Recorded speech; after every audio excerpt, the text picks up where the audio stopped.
So I was back on the overlap to discuss West Ham's relegation, who is to blame, and of course, pundits, media's favourite question came up: David Moyes. Are the fans to blame for David Moyes? So I had to clear that one up. I got a bit of time and I tried to maximise my time to answer such a big question and go such a big topic.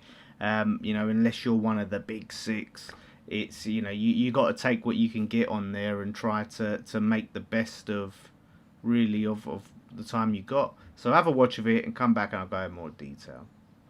Dan the man. I was at the last game of the season, the 3-0 win against Leeds, but I think even in the game, obviously you were there, there was no real feeling that I didn't get the feeling that going into the game that West Ham supporters were too hopeful that, it was going to turn around on that day. You're obviously devastated, but who's the person when you think of almost like the reason why? Who do you put the blame at their door? Well, in a bigger scale, David Sullivan. I've got blame for Nuno, I've got blame for players, but it comes down to Sullivan and the way that he scammed the fans, really, and we have been scammed. You come in, purport yourself to be a West Ham fan, you tell us, we have to move to London to compete with the Arsenals and the Chelseas and the Liverpools. We have to move to get Champions League football. The sightlines are going to be equal to Upton Park. Here's all these images. Look how brilliant it looks. And then we get there, and someone said it on my channel. He promised us Champions League and delivered the championship. So we give up so much, and years of bad recruitment, bad decision making, lack of ambition when it comes to managers, has got us where we deserve to be right now. Not the fans, but the club. I don't think I've ever heard a fan base so unhappy with the stadium move as West Ham supporters. It doesn't feel like anybody's happy with that or can see any uplift in any way. I mean, you get 60,000 there. What was West Ham, 40? It was about 35. 35, 40. Is there no way you could see what they were thinking in terms of what more fans, more money into the club, supposedly buy better players, we have more revenue? Yeah, well, I look at it and I think, because I've seen a lot of people in media say, they had to take the deal. It was too good to turn down. Tottenham had the chance to take that stadium. What did they say? They said, we'll have it, but we've got to knock it down. It's not a football stadium. They saw the problems with it. They didn't take this beautiful deal. And yeah, you look at revenues and things like that, but when you're not run well as a football club, look, we've got a 60,000-seater stadium and we're relegated. Bournemouth have an 11,000-seater stadium. Now they're playing in Europe.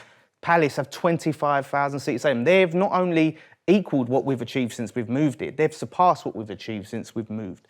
Sunderland were in League One. Now they're playing European football. All these clubs did not have to move. It comes from the top. It comes from the structure and how you run as a football club. And we are still run like a 90s football club. Like we're in the 80s and 90s. We're like 30 years behind every other club and how they do things. When you've got an owner getting on the phone to, agents and clubs going, yeah, I fancy that player. Oh, give me a discount on that. What modern Premier League club runs like that? Our training facilities, I've just seen Hull are getting a brand new state-of-the-art training facilities.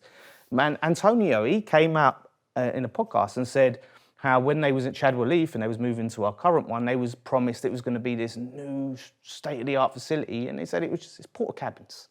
So everything we do. Sorry, do the fans take any blame, would you say, from West Ham? Just go back, like obviously when David Moyes was there, they had a European trophy similar to, you're talking about Palace, but the fans were on his case, weren't they, saying, no, we want a different style of football. Do you think, would you got relegated had Moyes stayed, for example, or was that the owners made that decision, or was the fans part of that decision, would you say? Well, look, the fans, yeah, there was definitely unrest that season because, we was playing the worst football ever, right? And this wasn't the football that Moyes played when he first came, by the way. He started playing the counter-attacking football, and it worked, and we liked it, but teams figured us out. And it stopped working because teams started paying us more respect. So we changed the style, and it didn't work. But we worked in Europe, but not in the league, and we went back. So anyway, we're conceding like 6-0s, 5-0s. Of course, we're going to be unhappy. But that's not why he left. He left because they brought in a director of football, and they said to David Moyes, right, here's a new contract. We're going to take away the manager contract. It's a head coach contract. We want you to be a head coach. Moyes, old school, did not want to be a head coach. So he left. And when it comes down to Moyes, and I always get this a lot, if you had Moyes, all these other clubs, like I said, the Bournemouth don't have Moyes, Palace don't have Moyes. How do all these other clubs do it? It's what you do after Moyes. We just talked about Hodgson, steady, stable manager. You don't think, how can you get rid of Hodgson? No, they get rid of Hodgson. You bring in someone like Glasner. Emery. Like, why could we never go and get these managers? They slapped down, how much was it? Was it 8 million or something? It's 8 million, we'll have Emery. No, we go, who's free? Lopetegui, he's out of a job. He managed in the Premier League. Graham Potter, yeah, he's free. He managed in the Premier League. Nuno, we've just slapped him 3-0. And, he's managing the Premier League, and he's just been sacked. Let's have him. There's never any ambition. Are you happy Nuno stayed, and you think he's probably the right man to bring you straight back up from the Championship? He's won the Championship, hasn't he, before with Wolves? Yeah. Big puff of breath there. Yeah. Give me a second here. Yeah. My initial feeling was that in season I wanted Nuno gone.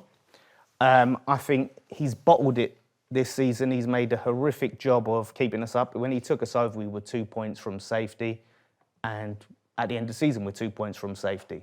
We did well to claw back and we went on a little run, but there's so many games where he's just thrown it away. We was 2-0 up at Bournemouth, right? Take off striker, bring in a defender, we go to draw the game. The Newcastle result was where I really turned on Nuno, the Newcastle game, because you go into that game, a game we have to win, and you play a back five, a formation that we have never won in this season, and Newcastle rarely lose against.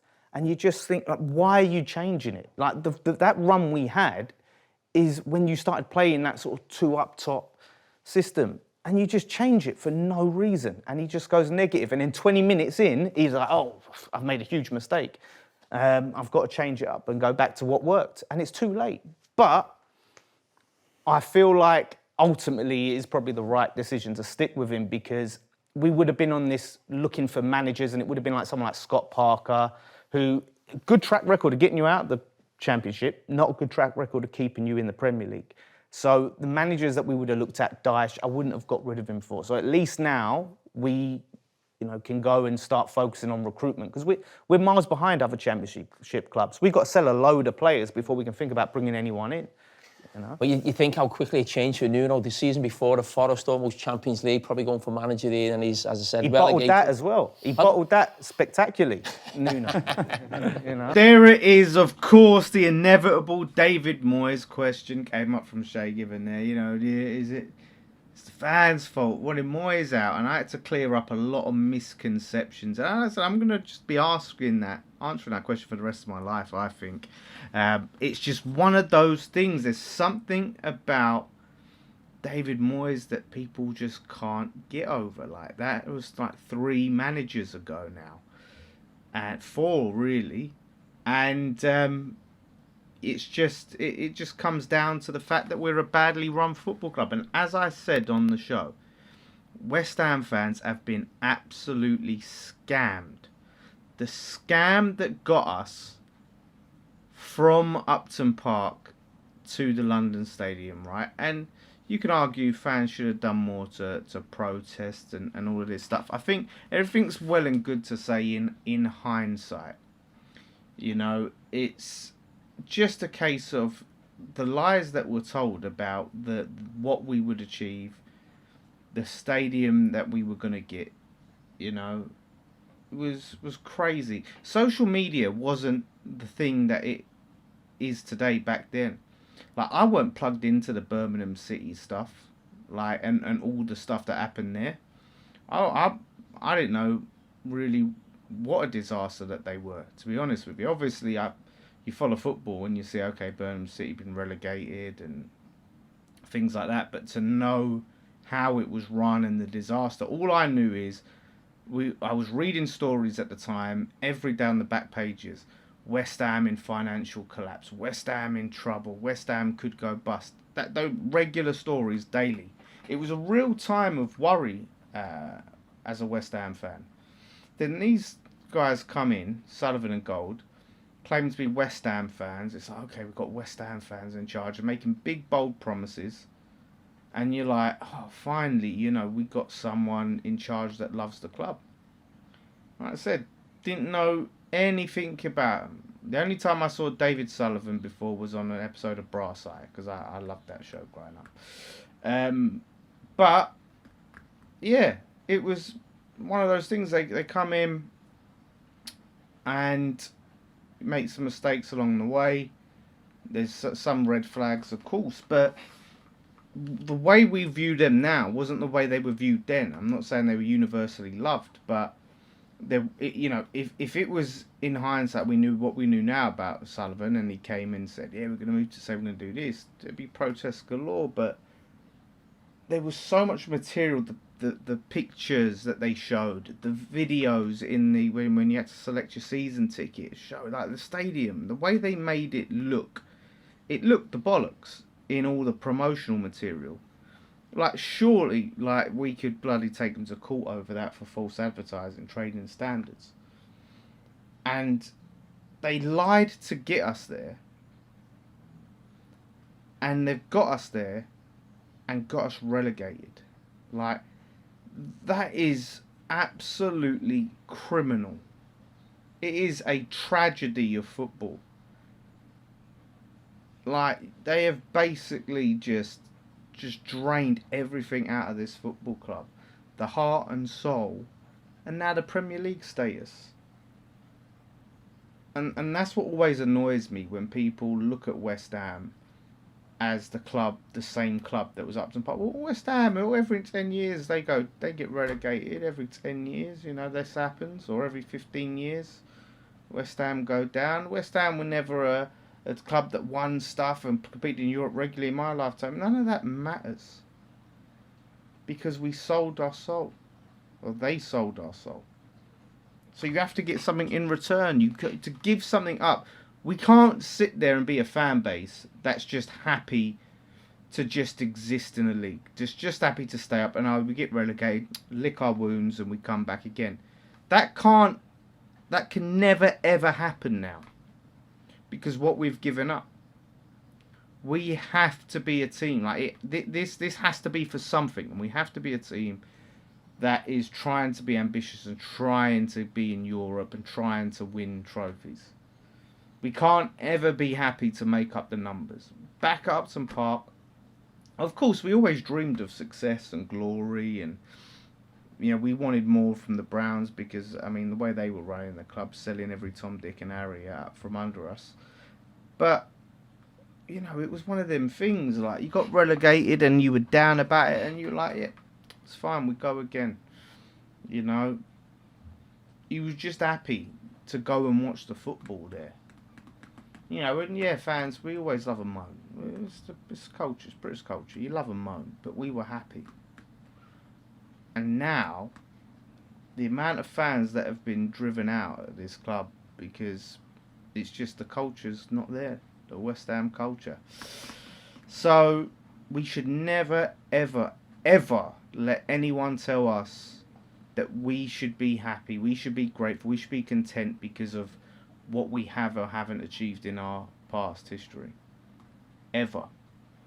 So, all of this, or Moyes, he was, I can't do shaking and everything, but it's just like crazy to me. It will always be about who he was replaced with. I think Moyes done a very good job when he was here, but sometimes you have, as a manager, you have that period. And I remember saying this at the time, like, really, you want to try to make that decision and make that change before disaster hits. Because you can ride a manager out for success and bleed him dry and go, well, he's earned it. And then the next season's poor, well, he's earned a poor season. Next season's poor, well, he's earned 2 poor seasons. Until it just goes down and down and down. And it's always best to change when you're the most stable that you possibly are. But that change has to be good. Has to be. And Lopetegui was not good. Like I said, cheap appointments, freebies, every single time. And clubs that are so much smaller than West Ham, and look, I don't go on to this whole, we're a big club, you're a little club, but it's true, like fans, base, everything, right? It just runs so much better. Why am I so jealous of these clubs, Palace fans, and Bournemouth fans, and like the Bournemouth thing drives me crazy. You know, what would you rather do, win games or play attractive football? Oh look, Bournemouth have just qualified for Europe, this close to Champions League, playing attractive football. And I don't necessarily want to say we have to play like Brighton, we have to fucking... And I'd love to see it, of course. But I just don't want to be bored watching my team, and I don't want to see my team play like we've seen under Nuno, so weak and cowardly. We want to see effort. Doesn't necessarily mean we have to see us spraying the ball around, tick-a-tack, all of that. We want to see a team that fucking puts in effort. You can come away from that game and go, wow, they put a shift in today. And slowly passing the ball sideways and backwards doesn't fill me with that feeling of the boys put a shift in today. Wow, what a performance. We really went for it. It just puts me to sleep nearly. So that's it. Yeah, look, they might be doing an EFL overlap next season. Apparently, we'll see if I'm back or not. Who knows? A lot of these appearances might slow down now we're in the Championship, which some will be grateful for if they're not my biggest fan. But that is what it is. But I'll still be here, and I'll figure out what to do next season. But I've tried to just take it easy for a little bit. It's been a long season, guys.